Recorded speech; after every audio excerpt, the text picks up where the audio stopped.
from the prophet of the book of Ezekiel to the Gospel of Matthew today, we, people who know who God is and followers of His Son, are being challenged. That because we know from whom we came and the life we know that we're supposed to live, there is now the responsibility to act out and live it. That we can't be two people. We have to always be the same. Which is what? Striving to be ever loving, ever good, ever truthful. And being on that real mission of trying one day to be joined to God in heaven so that we're always good, always loving, and always true. My university motto at James Madison University is knowledge is liberty. That with knowledge comes liberty. And today we get this part of our faith that with knowledge is liberty and what? Accountability. That we have to follow up and live the righteous life. That we can't be the people who are outwardly charitable and inwardly selfish. We can't be people who say one thing in front of a crowd and do something behind the door. One time I was invited to the City of Raleigh Hall of Fame induction, and it was a great time. I was invited because of some work I had done with the Special Olympics, a great charity that I'm still proud to be part of. And because of that, I was invited, and so people all sitting around had been invited from throughout the city for being good outwardly. And I'll never forget, at the time, I was still unreconciled with my brother, Brian.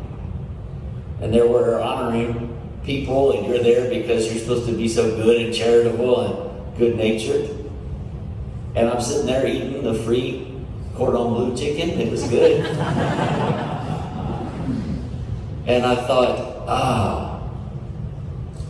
the name Kim Lay came to my head when I was eating. When I lived in Houston, Texas, we did a hotel project there. It was during the 2000, remember the change of the millennium and all that excitement.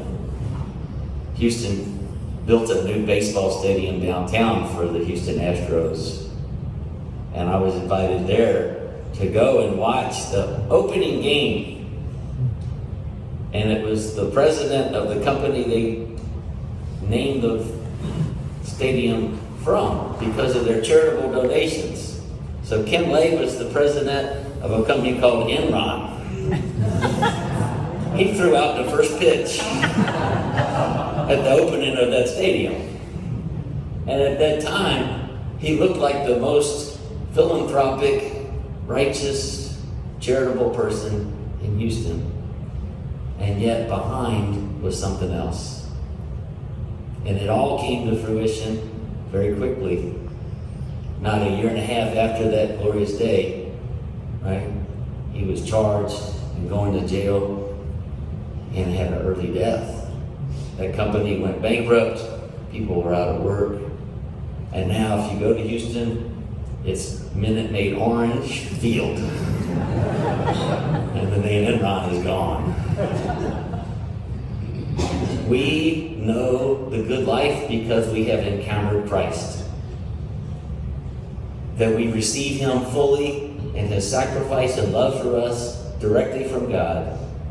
And it transforms us to knowing that we have to strive to be good in everything, what's seen and unseen. And that our knowledge of that gives us accountability. And that's the great thing about the season of Lent, where we can come together and avail of ourselves the sacrament of reconciliation, to keep reliving Christ's own sacrifice and walk with one another at the Stations of the Cross on Fridays, to come on Wednesdays for evening prayer, to strengthen one another for this real work of our imperfect nature of trying to be one person. Not showy and kind and charitable when nobody's looking and there's cordon bleu to eat, but being kind and charitable and forgiving when it's just one-on-one with even the people we struggle with. Jesus is calling us today, just as he spoke to his disciples. Settle with one another. Don't keep score. Your God in heaven who sees you in secret, he's got the final tally sheet for us.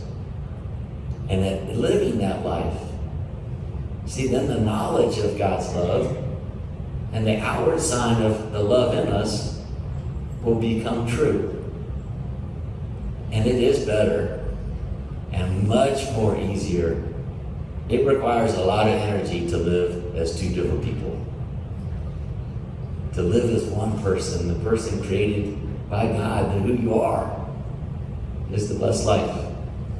So let us avail ourselves of this great season to be people who are righteous in word, deed, and truth. Amen.